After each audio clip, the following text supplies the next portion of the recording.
함께하며 여러분의 내일을 응원합니다. 성공을 부르는 좋은 습관, 성공예감 이대호입니다.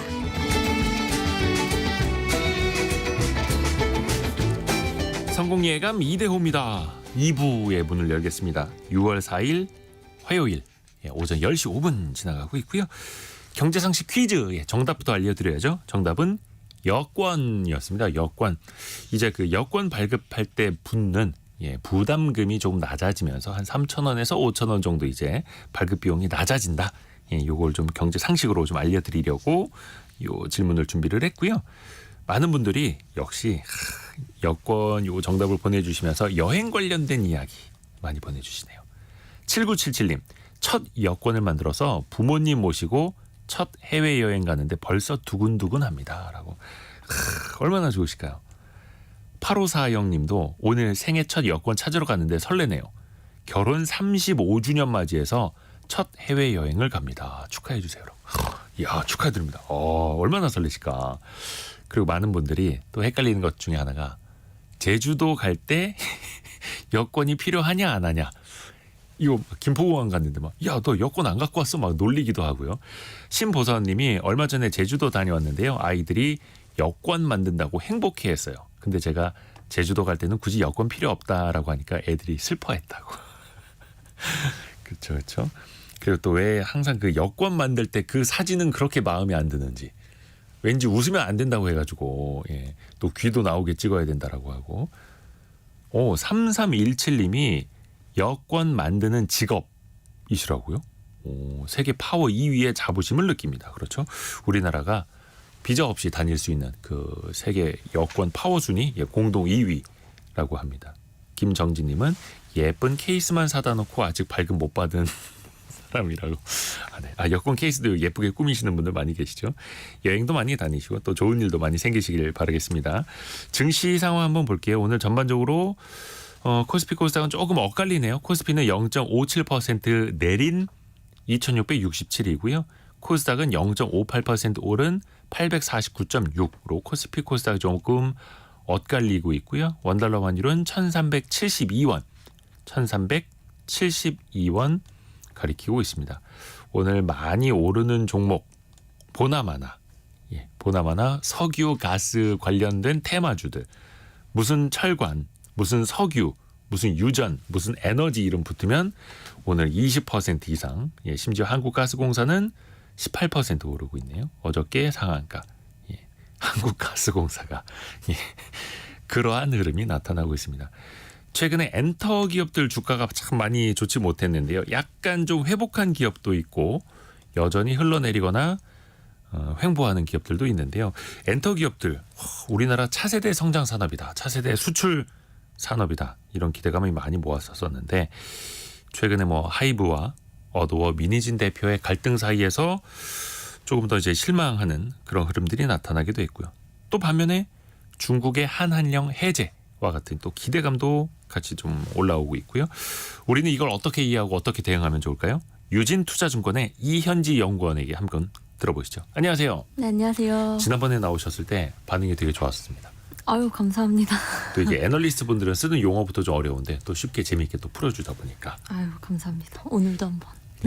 근데 그나마 좀 다행인 게 하이브 사태가 한 고비는 좀 넘긴 것 같아요. 네, 맞아요. 법원에 가처분 소송 결과도 나왔었고. 네, 맞습니다. 우선은 그러면 하이브가 자회사 개념인 어도어 미니진 대표를 해임할 수 없게 된 건가요?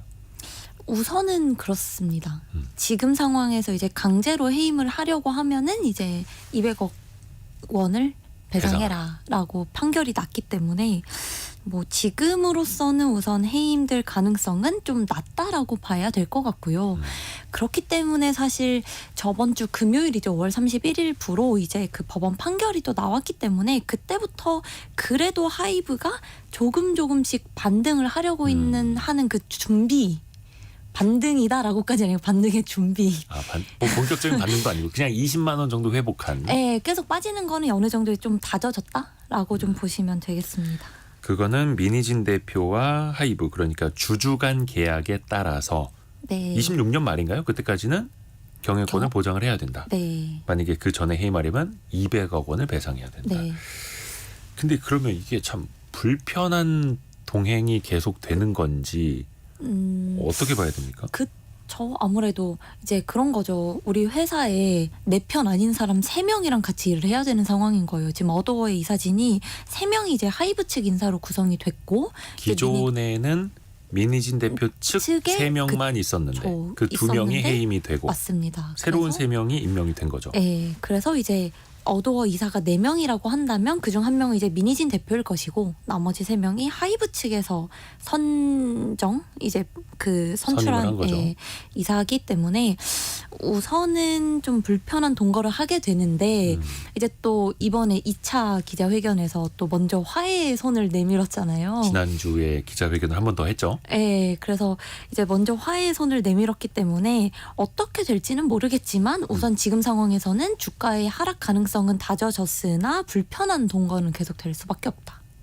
그러게요. 그래서 이 민희진 대표가 지난주에 2번째 기자회견을 한다라고 했을 때 와, 도대체 이번에는 어떤 이야기를 할까? 왜냐하면 1차 기자회견이 속된 말로 굉장히 셌습니다. 에이, 뭐 이제 욕도 많이 그쵸. 했고 맞습니다. 그런데 완전 의외의 발언을 했어요. 네. 화해하자고. 네. 이거는 뭐 별로 이제 시장에서나 전문가들도 예상하지 못했던 반응 아닙니까? 맞아요.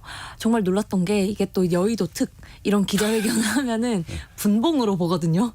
아, 주가가 어떻게 움직이는가? 이제 일봉, 주봉이 아니라 분봉으로 보는데 혹은 틱, 근데 틱까지는 안 보고 초 단위로 주가가 어떻게 변하는가 보는 거죠. 궁금하잖아요. 근데 이제 제가 너무 웃겼던 게 네. 화해의 시그널을 보내면서 갑자기 주가가 반등을 하는 거예요. 그때 계속 빠지고 있다가 파란불이던 게 빨간불이 돼요. 화해하자. 그러면서 이제 다시 좀 얘기가 길어지면서 이제 좀 다시 빠지긴 했는데 어쨌든 여의도에서는 업계에서는 둘의 관계가 개선될 거다라고 예측을 전혀 하지 못했었고 네. 그렇기 때문에 이제 하이브에 계속 하락세가 이어졌던 건데 예상하지 못했던 화해하자. 그리고 솔직히 저희는 이제 민 대표가 해임이 될 것이다라는 걸 어느 정도 좀 기정사실화하고 생각을 했던 것 같아요. 그렇기 때문에 하이브를 조금 더 이제 시간을 두고 봐야 된다. 민 대표가 해임이 돼야 이거는 이제 주가가 좀 반등의 기미가 보인다라고 생각을 해왔는데 예상하지 못한 결과가 나온 거죠. 그래서 법원에서 이제 민희진 대표의 손을 들어줬고 이제 먼저 화해하자는 시그널을 보내면서 하이브가 이제 저번 주 금요일을 기점으로 이제 오늘 월요일 화요일 그래도 그렇게 빠지지는 않더라. 그러니까 최악으로 가지는 않는다 이런 걸까요? 그러면? 사실 뭐가 최악이고 뭐가 좋은 건지 모르겠으나 우선은 1차적인 리스크는 좀 해소가 됐다라고 좀 보시면 되겠습니다. 그러면 지금 이제 하이브는 죄송합니다. 하이브 같은 경우에는 이제 법적인 대응을 이제 추가로 하겠다라는 걸 먼저 밝혔었잖아요. 네. 그러면 민희진 대표가 갑자기 화해하자라고 손을 내밀었어요. 그럼 하이브의 반응은 어떻게 나올까? 이게 지금 공식적으로 어떻게 확인이 된 게 있나요? 그쵸. 이게 참 어려워요. 공식적으로 뭐 아직 확인이 된 건 없는데 여전히 하이브 측에서는 그래도 해임을 위한 구체적인 증거를 모으고 있다라는 식으로 기사가 나오고 있긴 하더라고요. 아하. 그래서 만약에 지금 상황에서 이제 민 대표를 해임을 하려면 임시주총을 또 소집을 해야 될 텐데 지금 법원에서 제가 아직 판결문을 다 읽어보진 않았지만 하이브가 제시한 근거 하나하나에 다 반박을 했다고 하더라고요.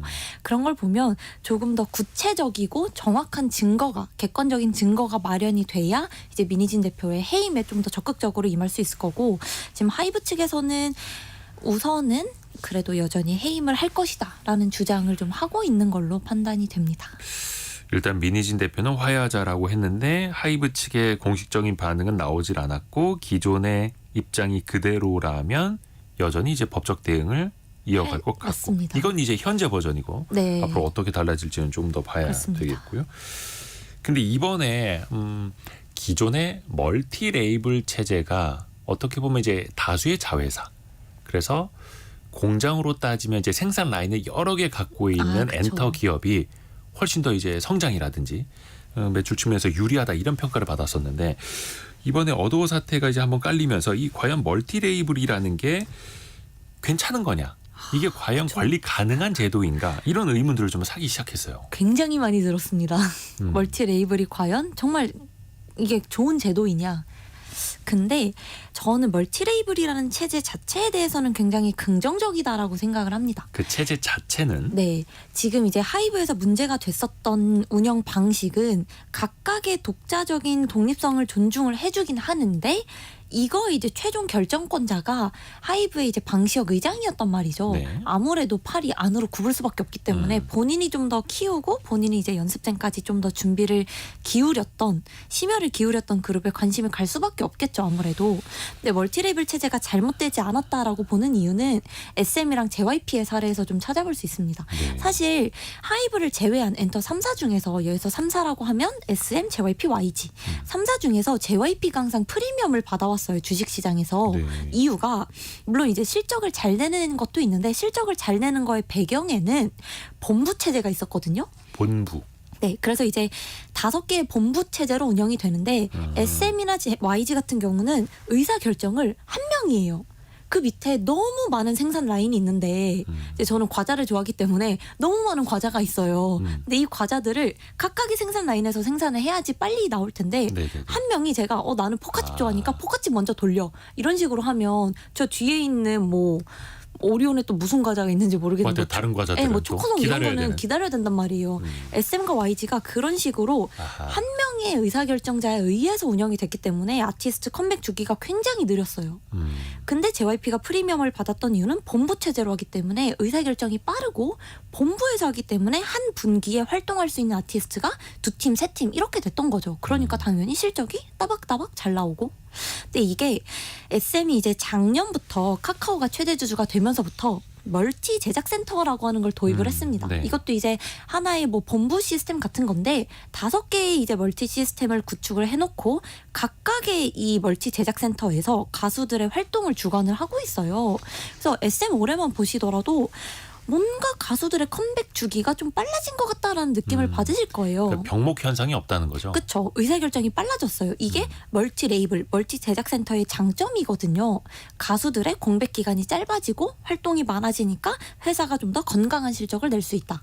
근데 이제 하이브 같은 경우는 그럼 또 의문을 제기하십니다. SM이랑 JYP는 내부 조직이잖아요. 하이브는 외부에서 사오니까 당연히 이건 문제가 있는 거 아닌가요?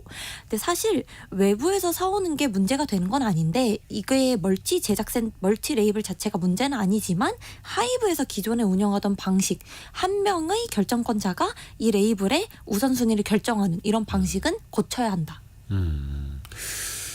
그 JYP는 이제 본부 체제라고 했는데 하이브 같은 경우에는 그 산하의 레이블이 아예 법인이 독립되어 있는 체제잖아요. 맞습니다. 그거는 조금 다르기는 하네요. 맞아요, 달라요. 사업 부문이냐 자회사냐. 맞아요, 달라요. 근데 보통은 이제 또 많이 우려를 하시는 게 우선 어도어 문제는 해결이 된 것 같아. 그러면 다른 레이블에서 또 이런 식으로 들고 일어나지 않을까요?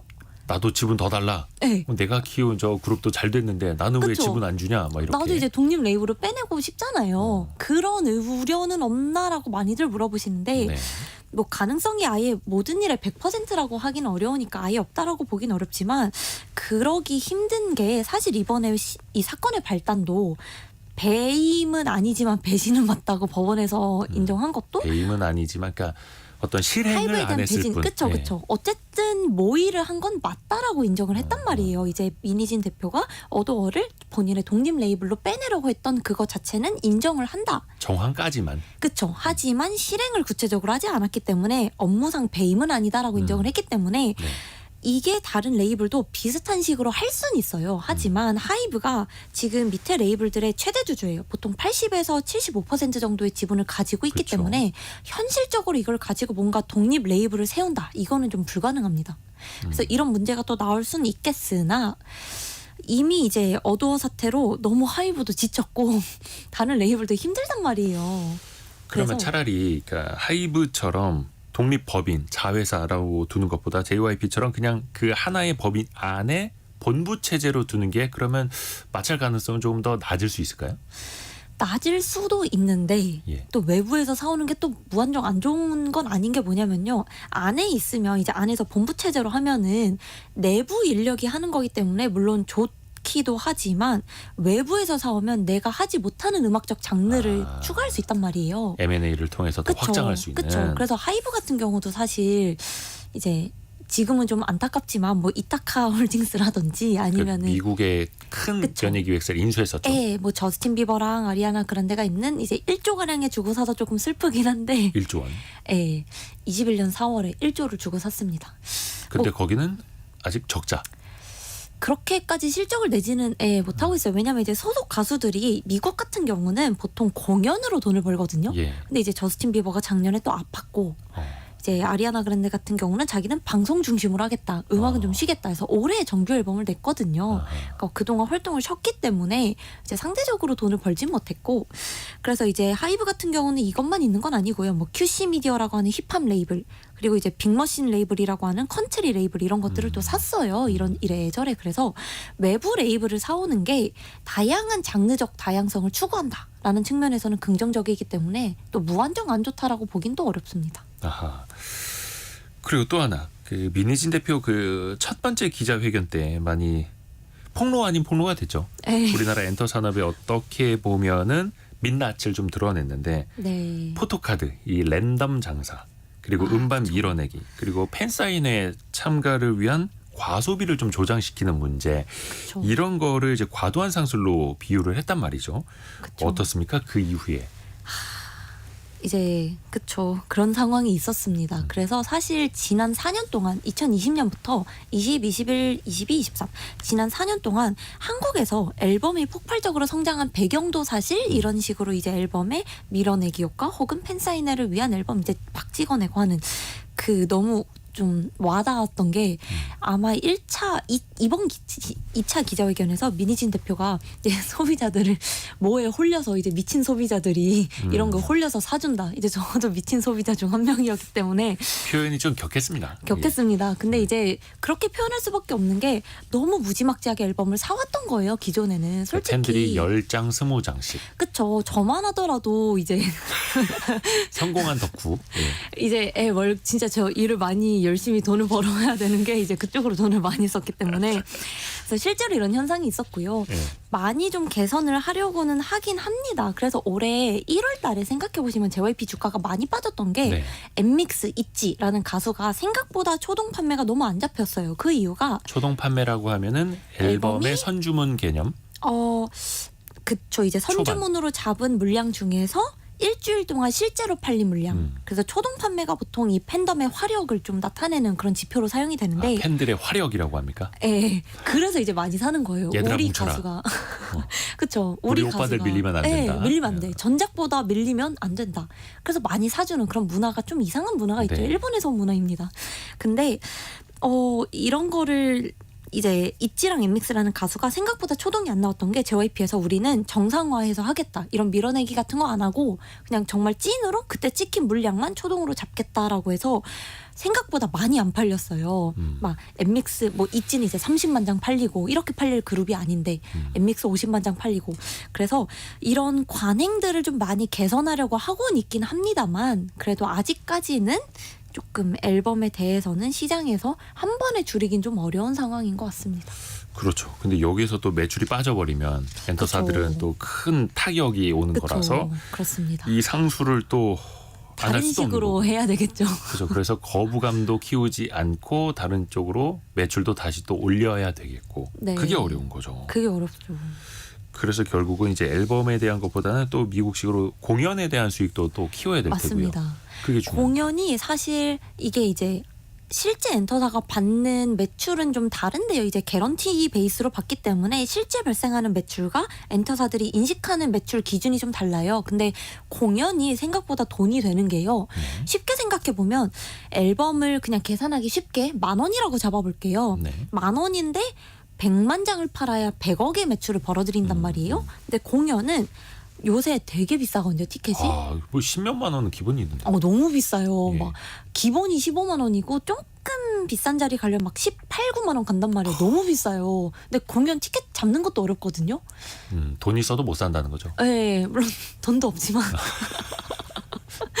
근데 이제 공연을 그냥 계산하기 쉽게 10만 원이라고 해볼게요. 네. 10만 원에 10만 명 모으면 100억이란 말이에요. 예. 그래서 상대적으로 앨범보다는 공연에서 엔터사들이 벌어들일 수 있는 매출 업사이드가 훨씬 큽니다.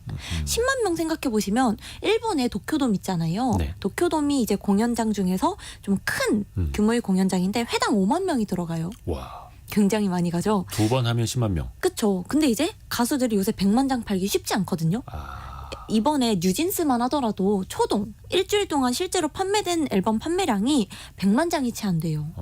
그러니까 인기가 이제 앨범에서의 화력이 조금 빠진 거죠. 네. 근데 이미 뉴진스는 6월 말에 도쿄돔 팬미팅을 예정했어요. 10만 명을 2번 이미 채운 거죠. 그러니까 앨범이 엔터사에서 가장 큰 매출 비중을 차지하는 건 맞습니다. 회사마다 적게는 30에서 많게는 50%까지 차지하기 때문에 중요한 매출원인 건 맞는데 이제는 앨범도 중요하지만 공연에서도 돈을 번다. 돈 버는 공연이 많이 나온다. 라는 식으로 조금 시선을 옮길 필요가 있습니다.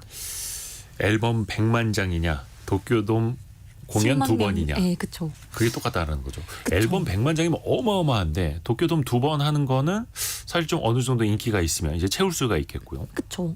되게 생소한 가수들 있잖아요. 이제 편안하게 받아들일 수 있는 정도는 이제 트와이스, 뉴진스. 근데 이제 갑자기 막 뭐 예를 들면 이제 투어스. 네. 약간 생소해요. 요새 데뷔한 그룹들 뭐 엔하이픈 아니면 뭐 투모로우 바이 투게더 정도는 들으신 분도 있을 수 있는데 나에게 생소한 이런 그룹들이 다 이제는 도쿄돔에서 공연을 한단 말이에요. 그 도쿄돔 하면 이제 많이들 기억하시는 게 예전에 연사마 정도는 돼야. 예? 아니, 너무 옛날 아니신가요? 너무 옛날이기는 한데 그만큼 도쿄돔을 대관하는 것도 어려웠고 맞아요, 거기를 맞아요. 채우는 것도 어려웠다는 거죠. 맞아요. 어려워요. 예. 근데 한국 가수들이 그러니까 케이팝 가수들이 일본에서 어떻게까지 돈을 잘 벌고 있냐면요. 제가 이제 자료를 쓰면서 좀 찾아본 자료가 있는데 일본에서 이제 그 공연 서포터즈 협회라는 곳에서 발표한 자료가 있어요. 네네. 작년 2023년 기준으로 일본에서 공연 규모가 4.5조 원 정도가 됩니다. 근데 일본에서 일본 가수들이 공연할 때 티켓 단가가 평균적으로 9,000에서 10,000엔 정도가 돼요. 네. 근데 한국 가수들, 케이팝 가수들이 일본에서 공연할 때 평균 티켓 단가가 13,000에서 15,000엔까지 올라갑니다. 완전 최고 등급인 거네요. 최고 등급이에요. 근데 더 놀라운 거는요. 이게 2023년 기준이고요. 2019년 사실 팬데믹 기간 동안은 공연을 못했기 때문에 큰 의미가 없고 공연이 활발했던 19년과 비교했을 때요. 19년에 일본에서의 공연 단가가 8,000엔 정도 됐습니다. 그러니까 지난 19년, 23년 동안 일본은 한 1,000엔 정도가 오른 거죠. 평균 단가가. 근데 케이팝 가수들은 그때가 9,000엔 정도였어요. 너무 많이 올랐죠. 야, 아니 근데 그만큼 수요가 있다라는 뜻이니까 그쵸. 그 정도 가격을 내고서라도 저 사람들이 티켓 사려고 전쟁을 벌이니까 계속해서 가격을 올리는 건데 맞습니다. 앞에서도 과도한 음반 밀어내기 때문에 팬심이 떠났듯이 얼마 전에도 동남아시아 어떤 국가였던가요? 블랙핑크였나? 공연할 때 티켓 가격이 너무 비싸다고 그 정부 당국자가 막 뭐라고 뭐 항의도 하고 약간 좀 안 좋은 소리도 하는 그런 일도 좀 있었잖아요. 네. 이게 또 과도하면은 또 반감을 살 수도 있을 텐데. 반감을 사요. 예. 그런데 이게 참 엔터사들이 이제 생각해 보시면 우리 애가 앨범 자꾸 사달라고 MG 사달라고 보면 너무 괘씸하잖아요. 이거 뭐 얼마 하지도 않는데 얘는 왜 이렇게 비싸게 팔까? 엔터사들은 참 뽑아먹기에 고수들이거든요. 되게 비싸게 팔아요. 콘서트 가격이 비싸다고 하지만 그럼에도 수요가 있기 때문에 어쩔 수 없이 뭐 울면서 갈 수밖에 없는 거죠, 팬들은. 그러니까 진짜 찐팬이면 뭐 한 15만 원 티켓 값도 내가 좋아하는 이 팬의 열정과 그 음악 이런 걸 직접 보는 거는 괜찮은 가격이라 할 수도 있는데 이 돈을 대신해 주는 이제 부모님 입장에서 보면은 진짜 이제 예. 욕이 여러 가지 나오죠. 생각이 들죠. 욕이 나오죠. 또 거기 이 정도인가? 가면은 응원봉도 사줘야 되고 네, 맞아요. 응원봉도 요즘 뭐 거의 한 4, 5만 원 한다면서요. 네, 응원봉도 이제 응원봉이 매년 10%씩 가격이 오르고 있어요. 10%씩 올라요? 네, 이제 지금 응원봉이 한 39,000원 정도 되는데 네. 작년만 하더라도 35,000원이 좀 안 됐거든요. 그러니까 매년 이제 야금야금 10%씩 이제 3, 4,000원씩 올라가는 거죠. 근데 최근에는 제가 생각하기에 공연이 진짜 이제 우리가 찐팬을 좀 더 있어 보이는 단어로 코어 팬이라고 얘기를 하거든요. 네. 코어 팬들만 간다라고 생각하실 수 있는데 제가 생각하기에는 오히려 앨범이 더 코어한 매출이라고 생각을 해요. 생각해보시면 콘서트는 내가 이 가수의 팬이 아니더라도 가보고 싶어요. 예를 들면 제가 이걸 어디서 좀 알게 됐냐면 아이유 같은 경우를 생각해보시면 네, 네. 아이유를 전 좋아하지만 앨범을 사진 않거든요. 하지만 콘서트는 가고 싶어요. 궁금하니까. 같이 즐기러. 그래서 콘서트가 좀 더 단가가 비싸지만 팬들이 좀 더 이제 코어에서 라이트, 그러니까 좀 더 대중성으로 확대되고 있는 그 어딘가에 있는 게 콘서트다. 그래서 인식을 좀 변화시킬 필요가 있어요. 콘서트는 찐팬이 가는 게 아니고 찐팬들은 앨범을 사는 거고 오히려 찐팬과 대중의 중간에 있는 그 팬들이 콘서트를 가더라. 아니 그러면 그 콘서트 공연을 좀 자주 많이 하면 안 됩니까? 왜냐면 이게 티켓 전쟁이라고 하지 않습니까? 에이. 어떤 팬들은 매크로까지 돌릴 정도로. 맞아요. 그래서 아니 내가 15만 원, 20만 원도 좋은데 티켓을 못 구한다고 이래서 안표가 몇십만 원에 나오기도 하고. 에이. 근데 공연을 뭐 두세 번만 한 번 할 게 아니라 대관할 때 좀 길게 잡았고 오래 하면 안 됩니까? 또 그렇게 되면은 다른 가수들도 하고 싶은데 이 가수만 오래 할 수 없고 그래서 저는 우선 대표적인 게 이제 많이들 해보셨을 거예요. 임영웅. 네. 임영웅님의 콘서트는 갈 수가 없어요. 티켓도 거의 못 구하죠. 구할 수가 없고 제가 최근에 그 나훈아 이제 저한테는 예. 아저씨지만 나훈아 아저씨의 공연이 이제 마지막 라스트 콘서트라고 하는데 또 KBS에서 또 공연을 해줬었거든요. 예. 라이브 실황 네네. 중계를 너무 재밌는 거예요. 가고 싶어서 하려고 했는데 할 수가 없더라고요. 티켓 못 구하죠. 못 구해요. 근데 이게 티켓을 그러니까 공연을 한 장소에서 오래 못 하고 그리고 심지어 한국에서 K-팝이라면서 왜 한국에서 공연을 안 하냐? 한국이 돈이 안 돼요. 계속 외국에서 하고. 네, 생각해 보시면 한국에서 가장 큰 공연장 생각해 보면 뭐 고척돔 정도? 2만 명이 채 안 되거든요. 근데 일본은 도쿄돔이 있잖아요. 5만 명이란 말이에요. 도쿄돔 한 번 도는 게 한국 2번 도는 것보다 훨씬 더 돈을 많이 벌기 때문에 K-팝인데 한국에서 자본주의. 예, 이게 엔터가 자본주의의 끝판이네 거의. 예, 그렇게 이제 돈을 쏙쏙 뽑아먹고 또 미국이나 이런 유럽, 동남아로 가면은 회당 개런티로 받거든요. 네. 그러니까 그 가수가 인지도가 높아지고 몸값이 높아지면 그 공연이 혹시나 매진이 안 되더라도 몸값에 따라 돈을 받아요. 그래서 순매출로 인식을 한단 말이죠. 그래서 이 엔터사들이 한국에서 공연을 많이 할 수도 없고 이게 많이 뭐 잡을 수도 없는 게 돈이 안 되기 때문에. 그래서 자꾸 해외로 나가는 거예요. 돈 벌려고. 그 아까 뉴진스가 도쿄돔에서 팬미팅 한다고 그랬죠? 네. 콘서트가 아니라 팬미팅. 네. 근데 팬미팅을 5만 객석이 있는 도쿄돔에서 해요? 2번이나 합니다. 근데 이거는 왜 콘서트를 안 하고 팬미팅으로 하는 거예요?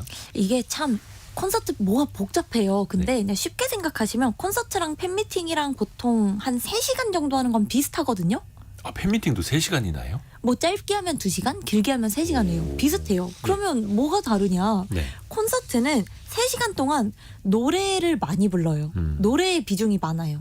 근데 팬미팅은 이제 노래를 그래도 뭐 한 10곡 안 되게 부르고 약간 팬들이랑 그 소통하는 대화하고. 네, 그 소통의 시간이 많습니다. 그래서 팬미팅의 장점이 뭐냐면요. 곡의 수가 부족해도 할 수 있어요. 그러니까 데뷔한 지 얼마 안 돼서 앨범이 별로 그쵸. 없어도 노래가 그쵸. 별로 없어도 그렇죠. 그래서 신인 가수가 수익화할 수 있는 수단으로 가장 좋은 게 팬미팅인데 올해 제가 자꾸 공연을 말씀드리는 게 팬미팅이 너무 많아요. 그러니까 엔터사들이 이제 앨범이 뭔가 약간 성장이 어느 정도 정체됐다라는 걸 알기 때문에 새로운 매출원이 필요한데 그거를 팬미팅으로 돌리는 거죠. 왜냐면 팬미팅도 되게 비싸요. 얼마입니까? 팬미팅이 보통은 콘서트가 15만 원이라고 할 때 팬미팅은 한 10만 원 정도 하거든요. 네. 근데 이번에 뉴진스 일본에서 하는 거 예. 그게 평균 가격이 한 15만 원 정도 돼요. 되게 비싸요. 근데 팬미팅도 공연의 일종이잖아요. 예. 응원봉 흔들어야 돼요. 응원봉도 사야 되고. 응원봉 사야 돼요. 그리고 이제 엔터사들이 이제 악질인 게 뭔지 아세요? 악질? 진짜 악질이에요. 응원봉만 사는 게 아니라 콘서트건 팬미팅이건 그 가수들이 MD, 그러니까 옷 같은 걸 입고 나와요. 그거 사야 돼요. 사고 싶잖아요, 또. 진짜 악질이죠. 그러니까 이런 식으로 팬미팅을 한다고 돈을 못 버는 게 아니에요. 물론 이제 그걸 강매하는 건 아닙니다. 강매 아니에요. 절대 강매하는 건 강매는 아닌데 아닙니다. 왠지 옆 사람들 다 입고 있는데 나만 안 하고 입고 싶어. 있으면 약간 네, 그런 그게 무서운 거죠. 그게 무섭죠. 근데 이게 좋게 말하면 문화의 힘이고 그쵸. 문화와 상업이 따서 지금의 이제 K컬처가 되는 건데 그쵸, 커가는 건데 이게 안 또 좋게 과도하면은 또 팬심이 떠날 수도 있고 그 적정 지점. 그쵸. 이제 우리 어머니 아버지들 이제 지갑 털리는 그런 거죠. 권인숙님이 K-팝 공연을 보려고 외국 나가는 딸 친구 얘기를 들었다고. 접니다. 그 딸 친구가 접니다. 그러니까 오히려 공연을 보려고 일본 갔다 오고. 네, 제가 일본을 한 번도 안 갔었어요. 예. 방사능이 무서워서. 어. 근데 그 신념을 세븐틴이 꺾어줬습니다. 아. 도쿄돔 공연을 처음 입성하는데 가야 된단 말이에요. 아. 그래서 갔다 왔습니다. 그렇게 되더라고요. 그렇게 되네요. 네. 요건 이제 또 이제 다른 이야기인데 BTS 네. 멤버들이 이제 하나 둘씩 전역을 합니다. 옵니다. 그 마티 형이죠, 진. 네. 전역이 얼마 안 남았어요. 그쵸. 6월 13일에 이제 그 팬 서비스 차원에서 예. 그 이제 허그회라고 6월 12일에 전역을 하고 13일이 바로 다음 날. 목요일인데 이제 요일까지 기억해요? 그냥 그게 이제 최근에 제가 누군가의 저녁을 이렇게까지 기다려본 적이 없어요. 살면서 안 궁금하거든요. 네. 궁금하더라고요. 근데 그때 이제 뭐를 하냐면 1차는 허그회라고 해서 이제 1000명을 대상으로 이렇게 야, 안아주는 안아준다. 예. 그 팬들 있고? 이제 속된 말로 이제 환장하는 건데 그럼. 아 엄청 기대하죠. 예. 그리고 이제 2부에서는 이제 3,000명 규모로 그 공연 같은 거를 이제 짧게 예. 공연 한 1시간 남짓한 규모로 하는데 이게 사실 좀 풀어가야 될 숙제예요. 지금 논란이 있었던 게 뭐냐면 예. 여기에 참석을 하려면 또 얼마를 내야 되겠어요. 그렇죠? 그래서 이거의 참석 기준을 그 방탄소년단이 이제 프로프라고 하는 앨범, 그러니까 구작 앨범을 구매한 수량만큼 응모권을 주겠다라고 해서 논란이 됐었어요. 신작도 아니고. 네, 사실 뭐 신작이라고 해야 최근에 나온 게 이제 RM 정규 앨범밖에 없으니 뭐 그거 네네네. 포함이긴 합니다만 하여간 이제 방탄소년단의 앨범을 산 수량만큼 응모권을 주겠다. 그게 이제 응모권이죠. 그쵸. 6월 2일부터 6월 6일까지. 근데 이러면 또 논란이 생겨요. 또 앨범 줄 세우기가 되는 거잖아요. 내가 2위 허그회는 차원이 다르잖아요. 허그회라는 말 자체도 이게 참 그쵸. 이제 이게 외래어랑 그쵸. 이게 혼종이죠. 이게 뭐라고 표현해야 할까요? 안아주기? 모임? 안아주기 행사. 예. 뭐 그런 건데 이제 얼마나 앨범을 사겠어요. 그러니까 이제 또 팬들이 우리한테 또 재고떨이 하냐. 방탄지는 좋은 마음으로 하는 행사를 하이브에서는 왜 우리를 돈벌이 수단으로 보냐라고 해서 기사가 엄청났었어요. 그래서 이거를 이제 좀 다른 방식으로 하겠다라고 좀 공식 입장이 나온 상황이긴 한데 어떻게 될지는 모르겠지만 아직 확정은 안 됐어요? 네, 이게 이제 열흘도 안 남았는데. 그쵸. 그래서 이제 6월 3일 이 어제죠. 그래서 어제 이제 그 하이브 입장에서 좀 다른 방식을 좀 어떻게 해보겠다라는 얘기가 나오긴 했는데 네. 어찌됐건 앨범을 사는 거 자체는 동의를 하고요. 이제 앨범의 수량이 아니라 그냥 앨범을 산 사람에 한해서 이제 뭐 추첨을 한다든지 이런 식으로 그러니까 되지 차라리 않을까. 이제 추첨이 공평할 수도 있는데 앨범을 10개 사서 응모권 10개 받은 사람, 30개 사서 그쵸. 응모권 30개 받은 사람 확률이 또 달라지니까. 그렇죠. 근데 이제 그렇게는 안 할 것 같고요. 그럼 너무 문제가 아이고. 커지잖아요. 근데 이게 엔터 기업들도 어찌됐든 간에 이윤을 창출해야 하는 기업이고 또 상장이 되어 있으니 또 주식 투자자들도 많고 주주들도 많고 그러면 계속해서 성장을 해야 되잖아요. 네, 그렇죠. 근데 최근에는 실적이 좀 거꾸로 갔죠. 1분기가 다 안 좋았어요. 왜 안 좋았던 겁니까? 사실 이게 약간 핑계일 순 있는데요. 네. 1, 2, 3월 1분기 동안에 활동한 가수가 딱히 없었어요. 그러니까 이게 이제 다시 말하면 그동안 작년에 1분기 뭐 많았잖아요 라고 하시는데 예. 사실 1분기는 굳이 따지자면 엔터사들한테는 비수기입니다. 그래서 제가 이제 조금 좀 쉽게 얘기를 할 때 이제 엔터는 반팔 입을 때부터 뭔가 좀 개선이 된다. 이제 따뜻해져야 공연도 돌고. 반소매 입는 시즌부터. 네, 이제 긴팔일 때는 이제 조금 이제 그 겨울잠에서 이제 깨어나려고 하는. 아니 근데 그 이해가 잘 안 가는 게 이제 멀티 레이블이기도 하고 대형 기획사에는 소속되어 있는 팀이 되게 많잖아요. 맞아요. 그냥 분기별로 계절별로 이렇게 배분하면 되는 거 아닙니까? 맞아요. 배분을 하면 되는데 네. 1, 2, 3월이 꼭 굳이 비수기란 건 아니지만 생각해보시면 엔터사들은 앨범을 내는 이유가 결국은 공연으로 이어지기 위해서 내는 거거든요. 네. 근데 너무 추울 때 공연을 하면 팬들도 힘들고 가수도 힘들어요. 그래서 생각해 보시면 좀 돈 벌만한, 그러니까 좀 우리가 들어봄직한 가수들은 대체적으로 3월 말 아니면 4월부터 활동을 시작해요. 그때 앨범을 내서 4월 말쯤에 이제 공연 한국을 시작으로 월드 투어 들어간다든지 이런 식으로 하거든요. 그래서 올해 1분기 활동이 아예 없었던 건 아니에요. 뭐 르세라핌도 이제 뭐 앨범을 냈었고 뭐 투모로우바이투게더 다 있긴 있었는데 네. 상대적으로 지난 4년에 비해서 2024년 1분기는 가수들의 활동이 적었다. 그리고 하이브 같은 경우는 활동 많이 했는데요? 라고 하시지만 신인이 또 두 팀이 데뷔했거든요. 네. 1월에 투어스라는 보이그룹, 3월에 아일릿이라는 걸그룹. 또 신인 데뷔하는데 비용이 또 엄청 들거든요. 아, 그래서 이제 신인 데뷔 비용을 1분기에 다 떨다 보니 하이브 같은 경우는 그나마 활동이 많았음에도 실적이 안 좋을 수밖에 없었고 다른 회사들은 활동 자체가 많지 않았기 때문에 붙을 실적이 없었다. 그러면 일종의 계절성 말고 성장성 자체는 어떻습니까? 성장성을 그래서 이제 많이들 이제 돌아서신 분도 계세요. 뭐 엔터 이거 어떤 너무 이제 비싸요. 투자자 측면에서? 네. 네. 너무 비싸요. 이거 뭐 성장 어디서 나온지도 모르겠어요. 하는데 네.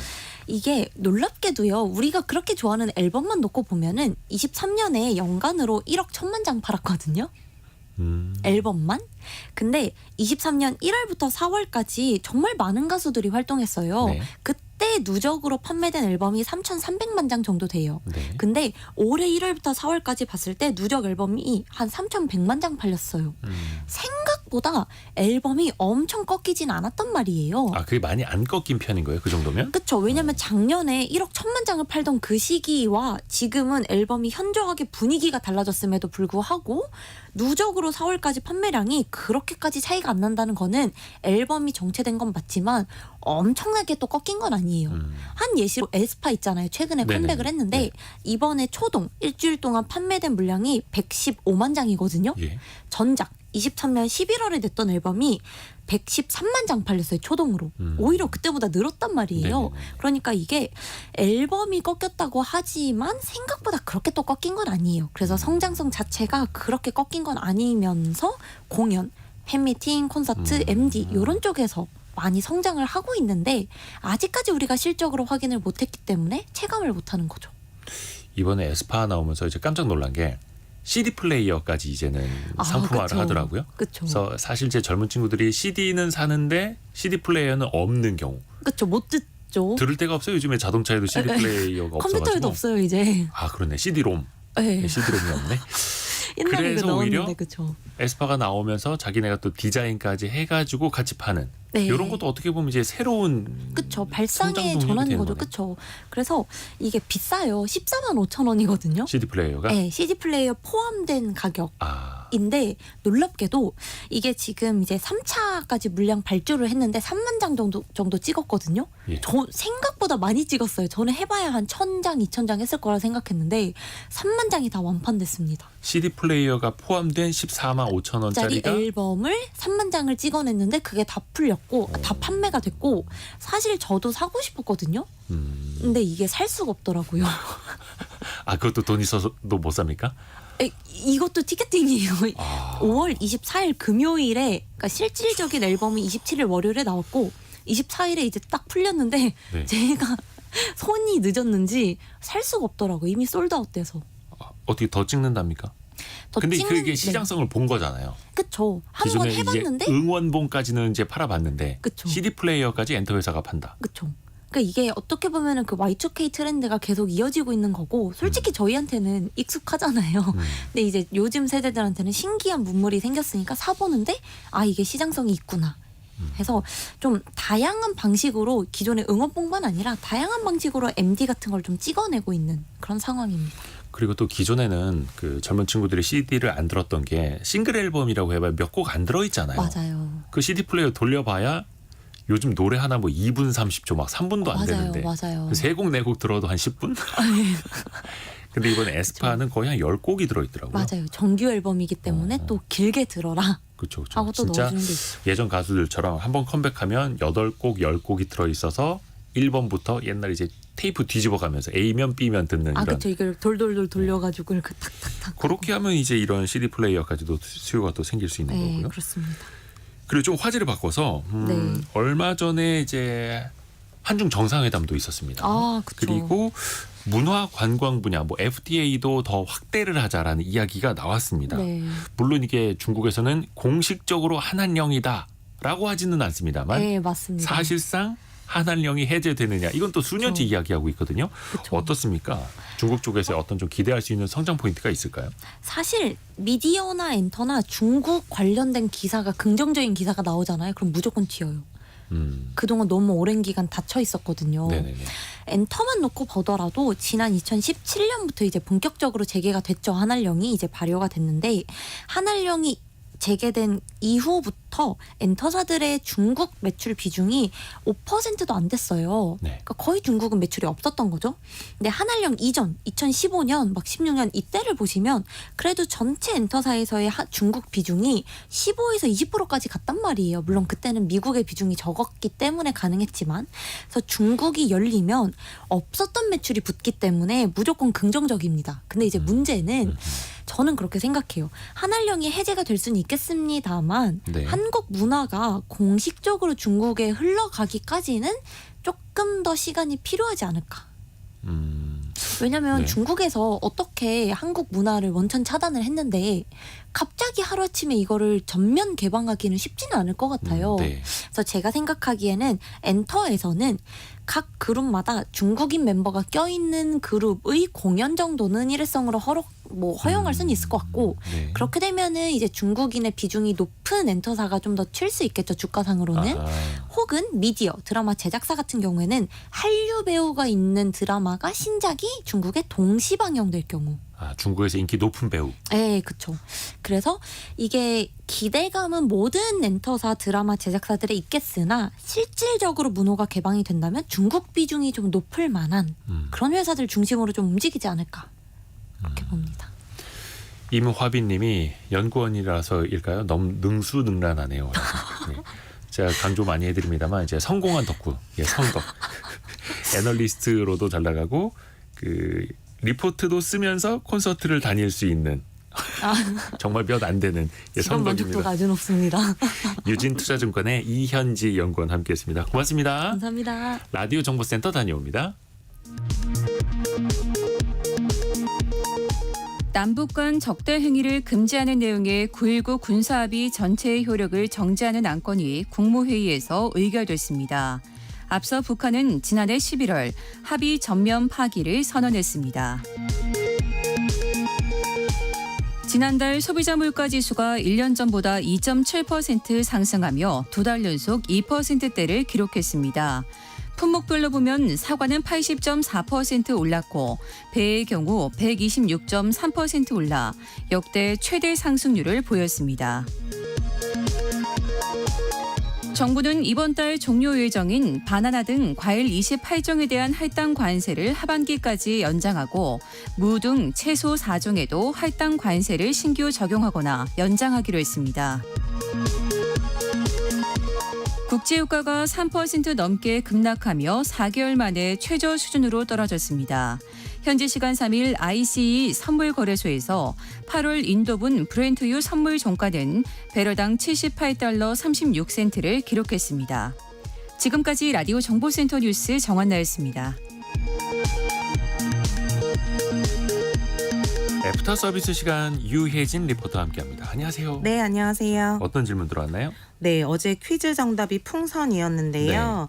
6369님, 풍선 효과와 스피로버 효과는 어떤 차이가 있나요? 하고 문자 주셨습니다. 비슷한데 약간 좀 다르죠. 특히 네. 이제 풍선 효과는 규제의 역설을 이야기할 때 많이 쓰게 됩니다.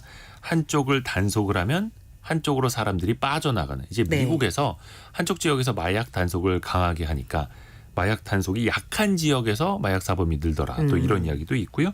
우리나라는 몇 년 전에 부동산 정책. 그래서 네. 투기 과열 지구를 막 지정을 하면은 투기 네. 과열 지구로 지정되지 않은 곳에 집값이 또 올라 버리는 이럴 때 우리가 풍선 효과 이야기를 많이 했죠. 스필오버 효과란 이게 물이 넘쳐 흐르는 걸 말하기도 하고 아니면 전파가 이제 월경한다. 예를 네. 들어서 강원도 인근에서 나가고 있는 라디오 주파수가 북한으로 넘어갈 수도 있는 거고 그런 스필오버 효과를 이야기하기도 하는데요. 경제적인 측면에서는 예를 들면 이런 걸 수도 있을 것 같아요. 맛집에 사람들이 줄이 너무 길어요.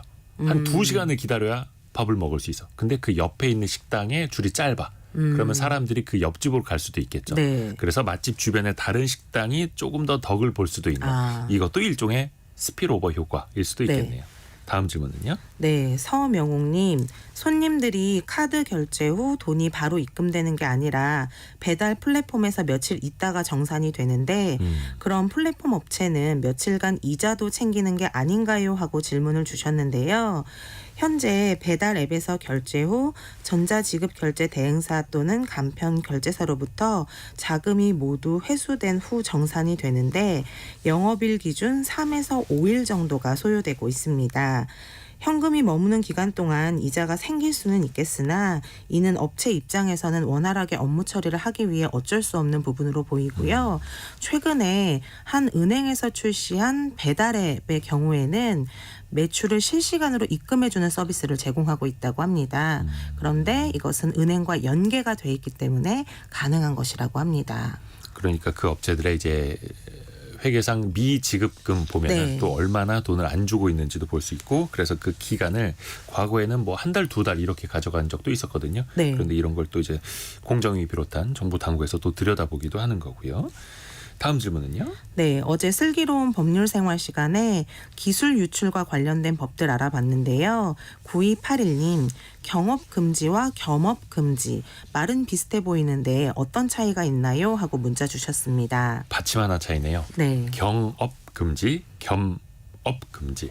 일단 경업은 경쟁 업체로 이직하지 말아라. 네. 경쟁 업체를 차리지 말아라 이런 뜻입니다. 그러니까 아주 주요한 핵심 정보를 다루는 직업에서는 아예 근로계약서상 계약서를 쓰고 네. 경쟁 업체로 이직을 하거나 새로운 업체를 차릴 때는 위약금을 청구할 수 있다. 이런 식으로 하는 거고요.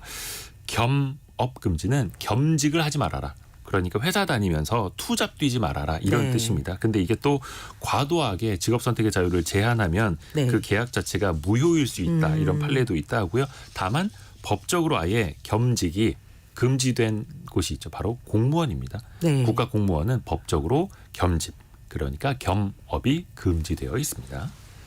다음 질문은요. 네, 아이디 아날로그맨님, 요즘 AI로 인해 엔비디아가 최고의 가치를 이루고 있는데요. 그런데 GPU 업계 2위인 AMD는 왜 주목받지 못하나요? 하셨습니다. 일단 뭐 AMD도 주가 많이 올랐고요. 또 열심히 또 하고는 있습니다. 그런데 항상 CPU에서는 인텔에 이어서 2등, GPU에서는 엔비디아에 이어서 2등 이런 이야기를 AMD를 두고 많이 이야기를 하는데요.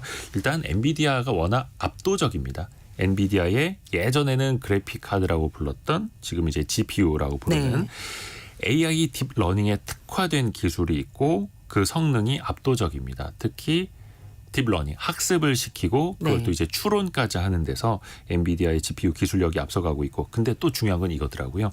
AI 서비스를 개발을 하고 서버를 운용하려면 소프트웨어가 필요하지 않습니까? 그 소프트웨어 생태계까지 제공을 하는 겁니다. 그러니까 엔비디아의 칩뿐만 아니라 이 칩을 운용하는데 그리고 소프트웨어를 개발하는데 모든 소프트웨어 툴을 다 제공하다 보니까 개발사 입장에서 보면은 엔비디아 것만 쓰면 A부터 Z까지 다 되는 거예요. 그래서 그 중심으로 데이터 센터를 꾸리다 보면 계속해서 엔비디아 걸 쓰게 되고 엔비디아께 성능도 가장 좋고 그러니까 다른 회사 제품으로 쉽게 갈아탈 수가 없는 거죠.